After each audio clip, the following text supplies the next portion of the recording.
ہونی چاہیے۔ مثلا مولانا جرجیت صاحب کو پولیس ڈھونڈ رہی ہے اور پہچانتی نہیں ہے، اور میرے پاس آ کے کہتی ہے مولانا جرجیت کو دیکھا، اور مجھے سے پوچھ رہی ہے۔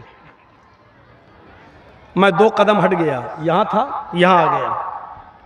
جی کیا کہہ رہے ہو؟ ارے مولانا جرجیت کو دیکھا؟ ہاں ہاں ابھی تو یہاں تھے۔ صحیح بولا کہ غلط بولا؟ ہیں؟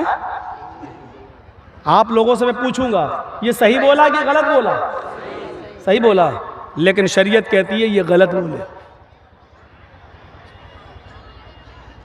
یہ صحیح تو ہے، سچ تو ہے، لیکن درست نہیں ہے۔ اس نے آپ سے کہا کہ مولانا جرجیت کو دیکھا، مولانا جرجیت تو آپ ہی ہیں، اور آپ یہ جانتے ہیں کہ یہ مجھے کو پوچھ رہا ہے، تو پھر آپ کو یہ کہنے کی ضرورت نہیں ہے کہ ابھی تو یہاں تھے۔ اب یہ جھوٹ میں لکھا جائے گا۔ مثلا میرا بزنس مالدہ سے چلتا ہے، اور کوئی آدمی مجھ سے پوچھے یار مولانا صاحب مال لے کے کہاں جاتے ہو، کہاں بیچتے ہو؟ میں نے بتانا نہیں چاہتا، بھائی میں بتاؤں گا تو تم بھی شروع کر دو گے، کمپٹیشن ہو جائے گا۔ ہم نہیں چاہتے کہ میرے بزنس میں کوئی اور بھی انٹرفیئر کر سکے۔ آپ نے مجھ سے پوچھا مولانا صاحب کل کہاں تھے؟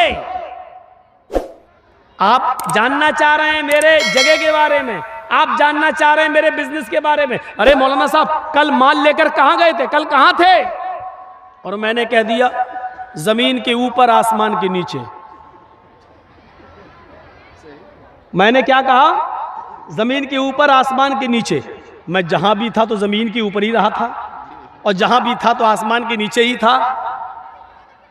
آپ کی نظر میں یہ بات صحیح ہو سکتی ہے، لیکن شریعت کی نظر میں یہ بات صحیح نہیں ہے، کیونکہ وہ بھی جانتا ہے کہ زمین کے اوپر اور آسمان کے نیچے۔ وہ جاننا چاہتا ہے کہ آپ کس شہر میں تھے، کس بستی میں تھے، کہاں تھے، اور آپ بتانا نہیں چاہتے۔ آپ صاف کہیے میں آپ کو بتا نہیں سکتا، میں کہاں تھا یہ میں آپ کو نہیں بتا سکتا۔ کوئی گناہ نہیں ہے، آپ صحیح بول دیجئے میں کہاں تھا میں آپ کو نہیں بتانا چاہتا، آپ مجھ سے بار بار مت پوچھیں، میں آپ کو نہیں بتاؤں گا، بس بات ختم کر دیجئے۔ لیکن آپ چاہتے ہیں کہ وہ برا بھی نہ مانے اور میں جھوٹا بھی نہیں ہوں، اور آپ ایسا بیچ کا راستہ نکالیں، ایسا بیچ کا راستہ، اور ایسے لوگوں نے بہت سے راستے نکالے تھے۔ آپ کو معلوم ہے چاروں بزرگوں میں سے ایک بزرگ، چاروں اماموں میں سے ایک امام ایسے بھی گزرے ہیں کہ ہم نام نہیں لیں گے، آپ لوگ اندازہ لگا لیجئے گا کہ ان کے زمانے میں ایک آدمی اس کی بیوی بہت زیادہ ہانڈی چاٹتی تھی، ہانڈی چاٹتی تھی، گوشت پکنے کے بعد ایسے لے کے ہانڈی چاٹتی تھی ایسے، اس کو بڑا شوق تھا ہانڈی چاٹنے کا، اور شوہر کو یہ بہت برا لگتا تھا۔ شوہر نے اس کو بہت سمجھایا لیکن وہ نہیں مانی۔ ایک دن غصے میں کہہ دیا کہ اگر تو نے اب ہانڈی چاٹی تو تجھ پہ 3 طلاق۔ وہ عادت کہاں بدلتی کسی کی، 2-4 دن تک تو بیچاری نہیں چاٹی، 5-6 دن اس نے پھر چاٹ لی، بھول گئی۔ اب اس علاقے کے سارے مولویوں نے فتویٰ دے دیا کہ طلاق ہو گئی۔ کہا کیوں؟ کہا اس نے ہانڈی چاٹ لی۔ کہا سب سے بڑے بزرگ سے پوچھ لیا جائے، وہاں سے ڈگری لے لی جائے، سرٹیفکیٹ لے لیا جائے۔ ان کے پاس پہنچے صاحب سب لوگ، یہ بھی پہنچا کہ میں چاہتا نہیں ہوں کہ میری بیوی مجھ سے جائے، انہوں نے کہا یہ بتاؤ، سارے مولانا کہہ رہے ہیں طلاق ہو گئی۔ کہا اچھا یہ بتاؤ بیٹی تم نے ہانڈی کیسے چاٹی؟ راستہ نکل رہا ہے۔ کہا نہیں جیسے چاٹتے ویسے ہی چاٹی، ایسے لے کے ہیں۔ فرمایا کہ طلاق ہوئی نہیں۔ کہا کیوں؟ سارے مولانا چڑھ بیٹھے طلاق نہیں ہوئی۔ اس نے کہا ہانڈی چاٹی تو تجھ پہ 3 طلاق۔ بزرگ محترم کہتے ہیں اس نے ہانڈی چاٹی کہاں ہے، اس نے تو انگلی چاٹی ہے۔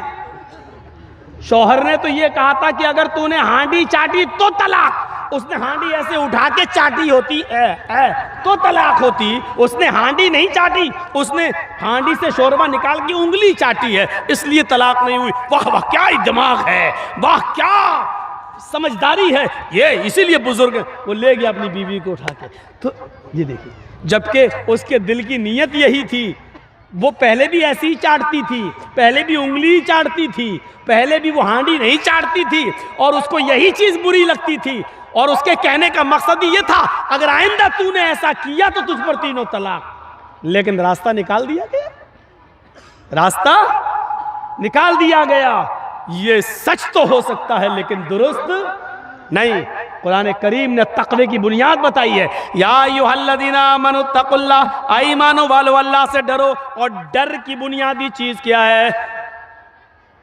قولوا قولا سدیدا.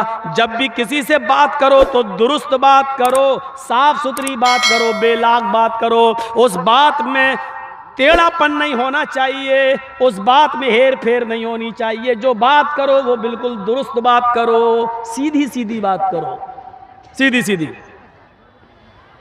ہاں یہ ہے تقوی کی بنیاد, اس کو کہا جاتا ہے تقوی. ایسے بے شمار واقعات ہماری زندگی, صحابہ کرام کی زندگی میں ملیں گے. قرآن کہتا ہے ان اکرمکم عند اللہ اتقاکم. تم میں سب سے بڑا بزرگ وہ ہے, سب سے بڑا وہ ہے جو اللہ سے سب سے زیادہ ڈرتا ہے. قرآن کی آیت ہمیں بتلا رہی ہے جو اللہ سے جتنا زیادہ ڈرے گا وہ اتنا بڑا بزرگ ہوگا. بزرگی, اکرام اور اس کو عزت اسی کو سب سے زیادہ ملے گی جو اللہ سے سب سے زیادہ ڈرے گا. میرے بھائیو, ابو بکر صدیق اللہ سے ڈرا کرتے تھے. محمد رسول اللہ کے ڈر کا حال تو یہ تھا, بخاری پڑھیے. اپنی بیوی عائشہ کی ران پر, اس پہ گود, اس پہ پیر کے, یہ ران بولتے ران, اس پر آپ لیٹے ہوئے ہیں امی عائشہ کی گود میں. اور اچانک آپ نے اپنی لونڈی کو آواز دی, اپنی خادمہ کو, کام کرنے والی کو آواز دی. وہ گھر کے باہر ہے, سن لیا لیکن نہیں آئی. دوبارہ آواز دی, سن لیا لیکن نہیں آئی. تیسری بار آواز دی, اس نے سن لیا لیکن نہیں آئی. کہا عائشہ ذرا دیکھو تو کہاں چلی گئی. حضرت عائشہ نے جیسی دروازہ کھولا تو کیا دیکھا, وہ تو گھر کے باہر ہی بیٹھی ہوئی ہے اور بکری کا ایک چھوٹا سا بچہ اس کے پاس ہے اور ایسے ایسے کر رہی ہے اس کو. ہوتا نا چھوٹے چھوٹے بچے بھی کھیلتے ہیں, تو یہ تو بڑی تھی, بچے سے کھیل رہی ہے. فرمایا اے اللہ کے رسول نے 3 آوازیں دی, کیا تو نے نہیں سنی؟ کہا سنا. پھر کیوں نہیں آئی؟ بچے سے کھیل